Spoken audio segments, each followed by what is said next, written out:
What drew me to carving was, I suppose, back in 2003 I saw some guys carving at the Elmore Field Day, and I just looked at it and went, I want to do that. Spoke to the guy there, said, listen, I want to get into this, how do I go about it?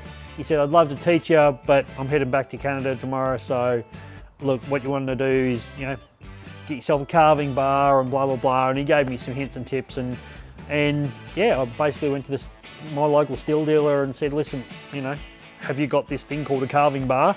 And yeah, they had to look it up and finally found it, and yeah, it's just been a really sort of easy transition, I suppose. Every time I do a show, or every time, you know, someone who's not familiar with chainsaw carving sees these sculptures that we make, yeah, absolutely. Oh, you didn't do that with a chainsaw. Watch me. We're getting better and better with different techniques, how to use these tools. Also, you know, like the technology is getting better. We've got saws that have got less vibration with the anti-vibration technology that they've got these days. They're lighter, it's easier to control, easier to hold up for long periods of time. You're not as fatigued. So, yeah, so you can get that finer detail that way. Also, the carving bars we use as well. They, well, this is a standard bar. So it's got this great big tip like this, and sort of people go, you know, how do you get detail out of that? But the carving bars we use, which look like that, now they've got this smaller tip like this, and that finer chain that you know, you can get that detail out of. They're even smaller now with a 43 gauge chain, which is even a rapid micro chain that's smaller than this.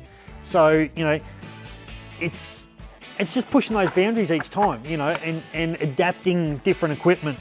First ever chainsaw, an old Paulin chainsaw, which I don't like to admit too much, that I bought off my dad. Bit of an old clunker, but I suppose it did the job at the start.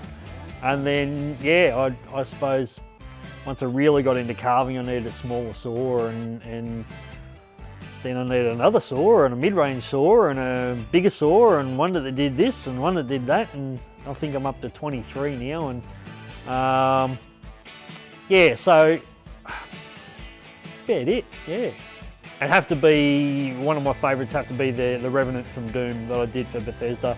It was an absolute hoot to carve. Look, the Amarok I did for Volkswagen was great fun too. A lot of the sculptures I've done for Healesville Sanctuary have been, you know, great fun as well. Yeah, I don't know, there's so many. I like some of the competition pieces, but yeah, I think one that sticks in my mind is definitely the Revenant. Yeah.